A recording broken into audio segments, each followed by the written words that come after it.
ನಮ್ಮ ಪ್ರೀತಿಯ ವೀಕ್ಷಕರಿಗೆ ನಮಸ್ಕಾರಗಳು. ಇಂದ್ರಾಣಿ ವ್ಲಾಗ್ಸ್ಗೆ ಸುಸ್ವಾಗತ. ಇಂದ್ರಾಣಿ ವ್ಲಾಗ್ಸಲ್ಲಿ ಇವತ್ತು ನಾನು ರಾಗಿ ಮಾಲ್ಟ್ ಮಾಡೋದನ್ನು ಹೇಗೆ ಅಂತ ತೋರಿಸ್ತಿದ್ದೀನಿ. ರಾಗಿ ಮಾಲ್ಟ್ ಮಾಡೋದು ಹೇಗೆ ಅಂತ ನೋಡ್ಕೊಳ್ಳೋಣ ಬನ್ನಿ.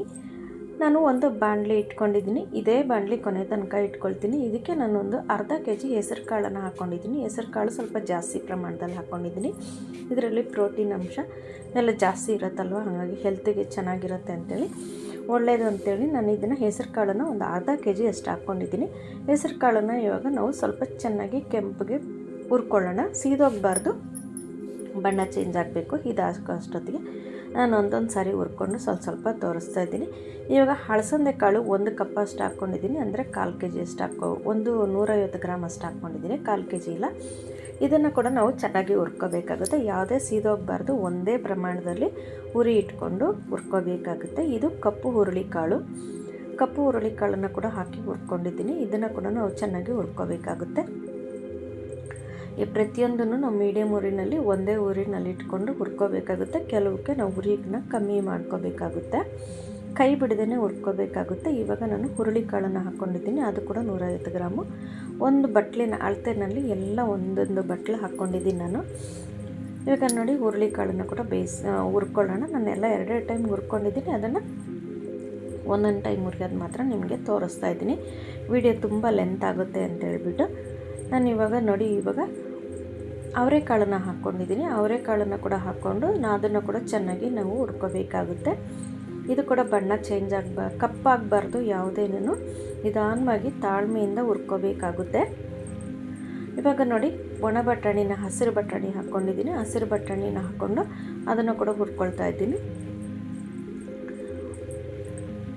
ಹಸಿರು ಬಟಾಣಿ ಆದಮೇಲೆ ಇವಾಗ ನಾನು ಕಡಲೆಕಾಳನ್ನು ಹಾಕ್ಕೊಂಡಿದ್ದೀನಿ, ಕಪ್ಪು ಕಡಲೆಕಾಳನ್ನು ಹಾಕ್ಕೊಂಡಿದ್ದೀನಿ, ಮತ್ತು ನಾರ್ಮಲ್ ಕಡಲೆಕಾಳು. ಇದನ್ನು ಕೂಡ ಹುರ್ಕೊಳ್ಳೋಣ. ಇದು ಸ್ವಲ್ಪ ನಮಗೆ ಸಿಪ್ಪೆ ಬಿಡೋ ತನಕ ಹುರ್ಕೋಬೇಕಾಗುತ್ತೆ, ಕಡಲೆಬೊಪ್ಪು ಥರ ಬರೋ ಥರವರೆಗೂ.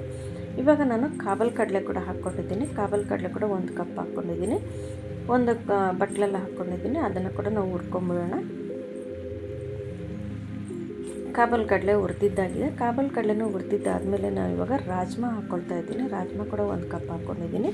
ರಾಜ್ಮಾನ ಕೂಡ ನಾವು ಚೆನ್ನಾಗಿ ಫ್ರೈ ಮಾಡ್ಕೋಬೇಕಾಗುತ್ತೆ. ನಾವು 3/4 ಭಾಗ ಹುರಿದಿದ್ದಾದಮೇಲೆ ಇದಕ್ಕೆ 1 ಕಪ್ಪಿನಷ್ಟು ಕಡಲೆಪಪ್ಪನ್ನು ಹಾಕ್ಕೊಂಡು ನಾವು ಇದನ್ನು ನಿಧಾನಕ್ಕೆ ಸ್ವಲ್ಪ ಹುರ್ಕೊಂಡ್ರೆ ಸಾಕಾಗುತ್ತಲ್ಲ, ಅದಕ್ಕೆ ಕೊನೆಯಲ್ಲಿ ಹಾಕ್ಕೊಂಡು ಸ್ವಲ್ಪ ಬಿಸಿ ಮಾಡ್ಕೊಳ್ತಾ ಇದ್ದೀನಿ. ಬಿಸಿಯಾಗೋವರೆಗೂ ಹುರ್ಕೊಂಡ್ರೆ ಸಾಕಾಗುತ್ತೆ. ಕಡಲೆಪಪ್ಪ ಆಲ್ರೆಡಿ ಫ್ರೈ ಆಗಿಬಿಟ್ಟಿರುತ್ತಲ್ವ, ಹಾಗಾಗಿ ಇವಾಗ ಇದನ್ನು ಎರಡನ್ನು ಹುರ್ಕೊಂಡಿದ್ದಾದಮೇಲೆ ನಾನು ಇವಾಗ ಕಡಲೆ ಬೀಜ ಹಾಕ್ಕೊಳ್ತಾ ಇದ್ದೀನಿ. ಕಡಲೆ ಬೀಜನೂ ಕೂಡ 1 ಕಪ್, ಒಂದು ಬಟ್ಲು ಹಾಕ್ಕೊಂಡಿದ್ದೀನಿ. ಕಡಲೆ ಬೀಜ ಕೂಡ ನಮಗೆ ಸ್ವಲ್ಪ ಅದು ಓಪನ್ ಆಗಬೇಕು, ಸಿಪ್ಪೆ ಬಿಡಬೇಕು, ಅದುವರೆಗೂ ನಾವು ಹುರ್ಕೋಬೇಕಾಗುತ್ತೆ. ಒಂದು ಹದವಾಗಿ ಹುರ್ಕೋಬೇಕಾಗುತ್ತೆ, ಸೀದೋಗಬಾರ್ದು, ಬಣ್ಣ ಚೇಂಜ್ ಆಗಬಾರ್ದು. ಅದುವರೆಗೂ ಹುರ್ಕೊಂಡಿದ್ದಾದಮೇಲೆ ನೋಡಿ, ಇದು ಬಂದು ಮೈಸೂರು ಬೇಳೆ, ತೊಗರಿಬೇಳೆ, ಕಡಲೆಬೇಳೆ, ಕಡಲೆಪಪ್ಪು, ಹೆಸರು ಕಾಳು ಎಲ್ಲ ಮಿಕ್ಸ್ ಆಗಿದೆ. ಇದು ಕೂಡ ಮನೇಲಿತ್ತು. 1 ಕಪ್ ಆಗೋಷ್ಟಿತ್ತು, 1 ಬಟ್ಲಾಗೋಷ್ಟು. ಅದನ್ನು ಕೂಡ ಹುರ್ಕೊಳ್ತಾ ಇದ್ದೀನಿ. ಹುರ್ಕೊಂಡಿದ್ದಾದಮೇಲೆ ಇವಾಗ ಕಡಲೆಬೇಳೆನ 1 ಕಪ್ ಹಾಕ್ಕೊಂಡು ಹುರ್ಕೊಳ್ತಾ ಇದ್ದೀನಿ, 1 ಬಟ್ಲು. ಕಡಲೆಬೇಳೆ ಕೂಡ ಹುರ್ಕೊಳ್ತಾ ಇದ್ದೀನಿ. ಕಡಲೆಬೇಳೆ ಕೂಡ ಬೇಳೆ ಸ್ವಲ್ಪ ಅಂಟುತ್ತೆ, ನಾವು ನೋಡಿಕೊಂಡು ಕೈ ಬಿಡದೇನೆ ತಿರುಗಿಸ್ಕೊಂಡು ಹುರ್ಕೋಬೇಕಾಗುತ್ತೆ. ಇವಾಗ ಕಡಲೆಬೇಳೆನೂ ಹುರಿದಾಗಿದೆ. ಈಗ ತೊಗರಿಬೇಳೆ 1 ಕಪ್, 1 ಬಟ್ಲು ತೊಗರಿಬೇಳೆನ ಹಾಕ್ಕೊಂಡು ಹುರ್ಕೊಳ್ತಾ ಇದ್ದೀನಿ. ತೊಗರಿಬೇಳೆ ಕೂಡ 1 ಬಟ್ಲು ಹಾಕ್ಕೊಡುತ್ತೆ. ನಾನು ಎಷ್ಟಾಗಿದೆ ಅಂತ ಲೆಕ್ಕ ಹಾಕಿಲ್ಲ, ಕೊನೆಯಲ್ಲಿ ನಿಮಗೆ ಪ್ರತಿಯೊಂದನ್ನು ಎಷ್ಟೆಷ್ಟು ಏನೇನು ಹಾಕಿದ್ದೀನಿ ಅಂತೇಳಿ ನಿಮಗೆ ವಿವರವಾಗಿ ತಿಳಿಸ್ತೀನಿ. ನೋಡಿ, ಇದು ಬಂದ್ಬಿಟ್ಟು ಚಿಕ್ಕವರಿಂದ ದೊಡ್ಡವ್ರ ತನಕ ಕುಡಿಬೋದಾಗುತ್ತೆ. ನಾವು ಹಾಲಿನಲ್ಲಾದರೂ ಕುಡಿಬೋದು, ಮೊಸರಲ್ಲಾದರೂ ಕುಡಿಬೋದು. ನೋಡಿ, ಇವಾಗ ಉದ್ದಿನಬೇಳೆನ ಹಾಕ್ಕೊಳ್ತಾ ಇದ್ದೀನಿ. ಉದ್ದಿನಬೇಳೆ ನಮಗೆ ತುಂಬ ಆರೋಗ್ಯಕರವಾಗಿರುತ್ತೆ, ತುಂಬ ಇದು ಒಳ್ಳೆಯದು ಕೂಡ, ಹೆಣ್ಮಕ್ಳಿಗೆ ಕೂಡ ತುಂಬ ಒಳ್ಳೆಯದು. ಇದನ್ನು ಬಾಣಂತಿರಲ್ಲಿ ಕೂಡ ಹಿಟ್ಟು ಮಾಡಿ ಕೊಡ್ತಾರೆ. ಮೆಂತ್ಯ, ಉದ್ದಿನಬೇಳೆ ಎಲ್ಲ ಮಿಕ್ಸ್ ಮಾಡಿ ಇದನ್ನು ಮುದ್ದೆ ಮಾಡಿ ಕೊಡ್ತಾರೆ, ಮತ್ತು ಸಜ್ಜಿಗೆ ಮಾಡಿ ಕೊಡ್ತಾರೆ. ಈಗ ಉದ್ದಿನಬೇಳೆ ಆದಮೇಲೆ ಬಾರ್ಲಿ ಅಕ್ಕಿ ಹಾಕಿದ್ದೀನಿ. ಬಾರ್ಲಿ ಕೂಡ ನಮಗೆ ಆರೋಗ್ಯಕ್ಕೆ ತುಂಬ ಒಳ್ಳೆಯದು. ಬಾರ್ಲಿ ಮೈಯಲ್ಲಿರೋ ಕೆಟ್ಟ ನೀರನ್ನೆಲ್ಲ ತೆಗೆದು ಹಾಕುತ್ತೆ, ಊತ ಇಳಿಸುತ್ತೆ. ಇದು ಕೂಡ ಒಳ್ಳೆಯದು ಅಂತೇಳಿ ಇದನ್ನು ಕೂಡ ಹಾಕಿದ್ದೀನಿ ನಾನು. ಬಾರ್ಲಿ ಕೂಡ ಚೆನ್ನಾಗಿ ಹುರ್ಕೋಬೇಕಾಗುತ್ತೆ, ಚೆನ್ನಾಗಿ ಫ್ರೈ ಆಗಬೇಕಾಗುತ್ತೆ, ಪುರಿ ಥರ. ಆಗ ಸಬ್ಬಕ್ಕಿ ಕೂಡ ಹಾಕ್ಕೊಂಡಿದ್ದೀನಿ. ಸಬ್ಬಕ್ಕಿ ಕೂಡ ನಮ್ಗೆ ಆರೋಗ್ಯಕ್ಕೆ ಒಳ್ಳೆಯದಲ್ವ, ಹಂಗಾಗಿ ಹಾಕ್ಕೊಂಡಿದ್ದೀನಿ. ಸಬ್ಬಕ್ಕಿ ಕೂಡ ನಾವು ಚೆನ್ನಾಗಿ ಫ್ರೈ ಮಾಡ್ಕೋಬೇಕಾಗುತ್ತೆ. ಇದು ಕೂಡ ನಮಗೆ ಸ್ವಲ್ಪ ಬಣ್ಣ ಚೇಂಜ್ ಆಗೋವರೆಗೂ ನಾವು ಹುರ್ಕೋಬೇಕಾಗುತ್ತೆ.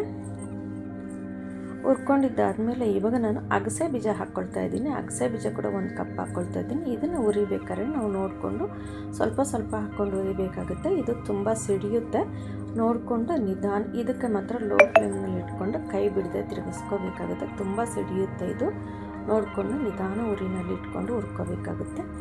ಇದಾದಮೇಲೆ ನಾನು ಹುಚ್ಚೆಳ್ಳು ಹಾಕ್ಕೊಳ್ತಾ ಇದ್ದೀನಿ. ಹುಚ್ಚೆಳ್ಳು ಕೂಡ ತುಂಬ ಆರೋಗ್ಯವಾಗಿರುತ್ತೆ, ಒಳ್ಳೆಯದು. ಇದನ್ನು ಕೂಡ ಹುಚ್ಚೆಳ್ಳು ಕೂಡ ಹಾಕ್ಕೊಂಡು ಹುರ್ಕೊಳ್ತಾ ಇದ್ದೀನಿ. ಇದು ಕೂಡ ಸಿಡಿಯುತ್ತೆ, ಇದು ಕೂಡ ನಮಗೆ ಸಿಡಿಯೋವರೆಗೂ ಹುರ್ಕೋಬೇಕಾಗುತ್ತೆ. ಇದು ಕೂಡ ಲೋ ಫ್ಲೇಮಲ್ಲಿ ಇಟ್ಕೊಂಡು ಹುರ್ಕೋಬೇಕಾಗುತ್ತೆ. ಇವಾಗ ನಾನು ಹೇಳ್ತಿರೋದು ಕೆಲವು ಐಟಮು ಲೋ ಫ್ಲೇಮಲ್ಲಿ ಇಟ್ಕೊಂಡು ಹುರ್ಕೋಬೇಕಾಗುತ್ತೆ. ಇದೇ ಉರಿನಲ್ಲಿ ಕಪ್ಪೆ ಎಳ್ಳನ್ನು 1 ಕಪ್ ಹಾಕ್ಕೊಳ್ತಾ ಇದ್ದೀನಿ, 1 ಬಟ್ಲಷ್ಟು ಕಪ್ಪೆ ಎಳ್ಳನ್ನು ಹಾಕ್ಕೊಂಡು ಅದನ್ನು ಕೂಡ ನಾವು ಚೆನ್ನಾಗಿ ಫ್ರೈ ಆಗೋ ತನಕ ಹುರ್ಕೋಬೇಕಾಗುತ್ತೆ, ಸೀದೋಗಬಾರ್ದು. ಹಾಗಾಗಿ ಹುರ್ಕೋಬೇಕಾಗುತ್ತೆ. ಹುರ್ಕೊಂಡು ಇವಾಗ ಅದನ್ನು ಕೂಡ ಪಕ್ಕಕ್ಕೆ ಇಟ್ಕೊಳ್ಳೋಣ. ಇದೆಲ್ಲ ಬೇಗ ಬೇಗ ಹುರ್ಕೊಂಡ್ಬಿಡುತ್ತೆ. ಇದಾದಮೇಲೆ ನಾನೀಗ ಸಾಮೆ ಅಕ್ಕಿ ಮನೆಯಲ್ಲಿತ್ತು ಸ್ವಲ್ಪ, ಅದನ್ನು ಕೂಡ 1 ಕಪ್ ಅಷ್ಟಿತ್ತು, ಅದನ್ನು ಕೂಡ ಹಾಕ್ಕೊಂಡು ಹುರ್ಕೊಳ್ತಾ ಇದ್ದೀನಿ. ಇದು ಕೂಡ ಲೋ ಫ್ಲೇಮಲ್ಲಿ ಇಟ್ಕೊಂಡೆ ಹುರ್ಕೋಬೇಕಾಗುತ್ತೆ. ಇದನ್ನು ಕೂಡ ಚೆನ್ನಾಗಿ ನಾವು ಹುರ್ಕೋಬೇಕಾಗುತ್ತೆ. ಸ್ವಲ್ಪ ಬಣ್ಣ ಚೇಂಜ್ ಆಗೋವರೆಗೂ, ಘಮ ಬರೋವರೆಗೂ, ಪ್ರತಿಯೊಂದು ಘಮ ಬರೋವರೆಗೂ ನಾವು ಹುರ್ಕೋಬೇಕಾಗುತ್ತೆ. ಅದರದ್ದೇ ಒಂದು ಸುವಾಸನೆ ಇರುತ್ತೆ, ಹಾಗಾಗಿ ಹುರ್ಕೊಳ್ಳುವಾಗ ನಮಗೆ ಗೊತ್ತಾಗುತ್ತೆ ಉರಿಯೋದು ಯಾವ ಥರ ಇರುತ್ತೆ ಅಂತ. ಇದು ಕೆಂಪಕ್ಕಿ 1 ಕಪ್ ಬಟ್ಲಷ್ಟು ಹಾಕ್ಕೊಂಡಿದ್ದೀನಿ. 1 ಬಟ್ಲಷ್ಟು ಕೆಂಪಕ್ಕಿನ ಹಾಕ್ಕೊಂಡು ಇದನ್ನು ಕೂಡ ನಮಗೆ ಸ್ವಲ್ಪ ಬಣ್ಣ ಚೇಂಜ್ ಆಗೋವರೆಗೂ, ಪುರಿ ಥರ ಬರೋವರೆಗೂ, ನಮಗೆ ಕ್ರಿಸ್ಪಿ ಆಗೋವರೆಗೂ ನಾವು ಹುರ್ಕೋಬೇಕಾಗುತ್ತೆ.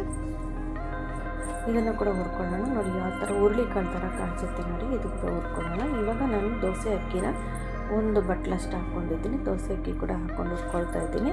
ದೋಸೆ ಅಕ್ಕಿ ಕೂಡ ನಾವು ಹುರ್ಕೊಳ್ಳೋಣ, ಚೆನ್ನಾಗಿ ಹುರ್ಕೋಬೇಕಾಗುತ್ತೆ. ಇದು ಕೂಡ ಬಣ್ಣ ಚೇಂಜ್ ಆಗಬೇಕು, ಪುರಿ ಥರ ಕ್ರಿಸ್ಪಿಯಾಗಿ ಬರಬೇಕು, ತಿಂದರೆ ಬಾಯಲ್ಲಿ ಕರ್ಮ್ ಅಂತ ಬರಬೇಕು, ಆ ಥರ ನಾವು ಹುರ್ಕೋಬೇಕಾಗುತ್ತೆ. ಇದನ್ನು ಕೂಡ ಹುರ್ಕೊಂಡಿದ್ದಾದಮೇಲೆ ನಾವು ಇವಾಗ ಹುರ್ಕೊಂಡಾದಮೇಲೆ ಇವಾಗ ನಾವು ಇದಕ್ಕೆ ವಾಲ್ನಟ್ ಇತ್ತು ಮನೆಯಲ್ಲಿ, ಅದನ್ನು ಕೂಡ ಹಾಕ್ಕೊಳ್ತಾ ಇದ್ದೀನಿ. ಸ್ವಲ್ಪ ಜಾಸ್ತಿನೇ ಇತ್ತು ವಾಲ್ನಟ್ಟು, ಅದಕ್ಕೆ ನಾನು 2-3 ಸಾರಿ ಹುರ್ಕೊಂಡು ಹಾಕ್ಕೊಳ್ತಾ ಇದ್ದೀನಿ. ಇದು ಹೆಲ್ತಿ ಅಲ್ವಾ, ಅದಕ್ಕೆ ಹಾಕ್ಕೊಳ್ತಾ ಇದ್ದೀನಿ. ಇತ್ತು ಮನೆಯಲ್ಲಿ, ಯಾಕೆ ಸುಮ್ಮನೆ ಇದು ಮಾಡಬೇಕು ಅಂತೇಳಿ ಇದನ್ನು ಕೂಡ ಹುರಿದು ಹಾಕ್ತಾಯಿದ್ದೀನಿ. ಇದನ್ನು ಹುರಿದು ಹಾಕಿದ್ಮೇಲೆ ನಾನು ಇವಾಗ ಸ್ವಲ್ಪ ಮೆಂತ್ಯನ ಕೂಡ ಹಾಕ್ತಾಯಿದ್ದೀನಿ. 1-2 ಸ್ಪೂನ್ ಅಷ್ಟು ಮೆಂತ್ಯನ ಕೂಡ ಹುರಿದು ಹಾಕ್ತಾಯಿದ್ದೀನಿ. ಮೆಂತ್ಯ ಶುಗರ್ಗೆ ಅದಕ್ಕೆಲ್ಲ ತುಂಬ ಒಳ್ಳೆಯದಲ್ವ, ರಕ್ತನೂ ಶುದ್ಧಿ ಆಗುತ್ತೆ ಮೆಂತ್ಯ, ಹಂಗಾಗಿ ತುಂಬ ಹಾಕಬಾರ್ದು, ಕಹಿ ಬಂದುಬಿಡುತ್ತೆ. ಇದಕ್ಕೆ ಜೀರಿಗೆ ಕೂಡ ಸೇರಿಸ್ಕೋಬೋದಾಗುತ್ತೆ, ಅದರ ಸ್ಮೆಲ್ಲು ನಮ್ಮ ಮನೇಲಿ ತಿನ್ನೋದಿಲ್ಲ, ಹಾಗಾಗಿ ಹಾಕಿಲ್ಲ. ಸ್ವಲ್ಪ ಏಲಕ್ಕಿ ಕೂಡ ಹಾಕಿದ್ದೀನಿ, 10 ಏಲಕ್ಕಿನ ಕೂಡ ಹಾಕ್ಕೊಂಡಿದ್ದೀನಿ ಲಾಸ್ಟಲ್ಲಿ. ನೋಡಿ ಇವಾಗ ರಾಗಿನ ಹುರ್ಕೊಳ್ತಾ ಇದ್ದೀವಿ. ರಾಗಿನ ಸ್ವಲ್ಪನೇ ಹಾಕೋಬೇಕಾಗುತ್ತೆ. ನಾನು ರಾಗಿ 1.5 kg ರಾಗಿ ಹಾಕಿದ್ದೀನಿ. ರಾಗಿನ ಕೂಡ ನಾವು ಚೆನ್ನಾಗಿ ತೊಳ್ಕೊಂಡು ಫ್ರೈ ಆಗೋ ತನಕ ಹುರ್ಕೋಬೇಕಾಗುತ್ತೆ. ಇದು ಕೂಡ ಒಂದೊಂದು ಪುರಿ ಬರುತ್ತೆ, ಅದುವರೆಗೂ ನಾವು ಹುರ್ಕೋಬೇಕಾಗುತ್ತೆ. ನಿಧಾನ ಉರಿನಲ್ಲಿ ಇಟ್ಕೊಂಡು ಹುರ್ಕೋಬೇಕಾಗುತ್ತೆ. ಇದನ್ನು ಲೋ ಫ್ಲೇಮ್ನಲ್ಲಿ ಇಟ್ಕೊಂಡು ನಿಧಾನಕ್ಕೆ ಹುರ್ಕೋಬೇಕಾಗುತ್ತೆ. ರಾಗಿ ಮಾಲ್ಟ್ ಅಲ್ವಾ, ಅದಕ್ಕೆ ಇದು 1.5 kg ರಾಗಿ ಹಾಕಿದ್ದೀನಿ. ನೋಡಿ ಇಷ್ಟು ಬಣ್ಣ ಚೇಂಜ್ ಆದರೆ ಸಾಕು, ರಾಗಿ ಫ್ರೈ ಆಗಿಬಿಡುತ್ತೆ. ಬಾಯಲ್ಲಿಟ್ಟ ಕೂಡ ತುಂಬ ಚೆನ್ನಾಗಿರುತ್ತೆ, ಹಾಗೆ ತಿನ್ನೋಣ ಅನಿಸುತ್ತೆ, ಹಂಗಿರುತ್ತೆ. ರಾಗಿ ಹುರ್ಕೊಂಡಿದ್ದಾದ್ಮೇಲೆ ನಾವು ಜೋಳನ ಸ್ವಲ್ಪನೇ ಹಾಕ್ಕೊಂಡು ಹುರ್ಕೋಬೇಕಾಗುತ್ತೆ, ಜಾಸ್ತಿ ಹಾಕ್ಕೋಬಾರ್ದು. ಆವಾಗ ಇದಕ್ಕೆ ಪುರಿ ಚೆನ್ನಾಗಿ ಎದ್ದೇಳುತ್ತೆ. ಇದು ಚೆನ್ನಾಗಿ ಪುರಿ ಎದ್ದೇಳಬೇಕು, ಅದುವರೆಗೂ ನಾವು ಹುರ್ಕೋಬೇಕಾಗುತ್ತೆ. ಪುರಿ ಎದ್ದೇಳೋವರೆಗೂ ನಾವು ಹುರ್ಕೊಳ್ಳೋಣ. ಇದು ಜೋಳ ಹುರಿದಿದ್ದಾದಮೇಲೆ ಜೋಳನೂ ಹುರ್ಕೊಂಡಿದ್ದೆ. ಜೋಳ ಹುರ್ಕೊಂಡಿದ್ದಾದಮೇಲೆ ನಾನು ಮತ್ತೆ ಇನ್ನೂ ಸ್ವಲ್ಪ ಜೋಳ ಹಾಕ್ಕೊಂಡು ತೋರಿಸ್ತಾ ಇದ್ದೀನಿ. ನೋಡಿ ಈ ಥರ ಸ್ವಲ್ಪನೇ ಹಾಕ್ಕೊಂಡು ಹುರ್ಕೋಬೇಕಾಗುತ್ತೆ. ಒಂದೇ ಉರಿನಲ್ಲಿ ನಾವು ಬಿಡದೆ ಕೈ ತಿರುಗಿಸ್ತಾ ಇದ್ದರೆ ಆವಾಗ ಎಲ್ಲ ಜೋಳನೂ ಪುರಿ ಎದ್ದೇಳುತ್ತೆ, ಹಾಗಾಗಿ ನಾವು ಸೀಸ್ದಿರ ಹುರ್ಕೋಬೇಕಾಗುತ್ತೆ. ನೋಡಿ ಯಾವ ಥರ ಪುರಿ ಎದ್ದೇಳುತ್ತೆ ಅಂತೇಳಿ, ಮುತ್ತಾಗಿ ಎದ್ದೇಳುತ್ತೆ.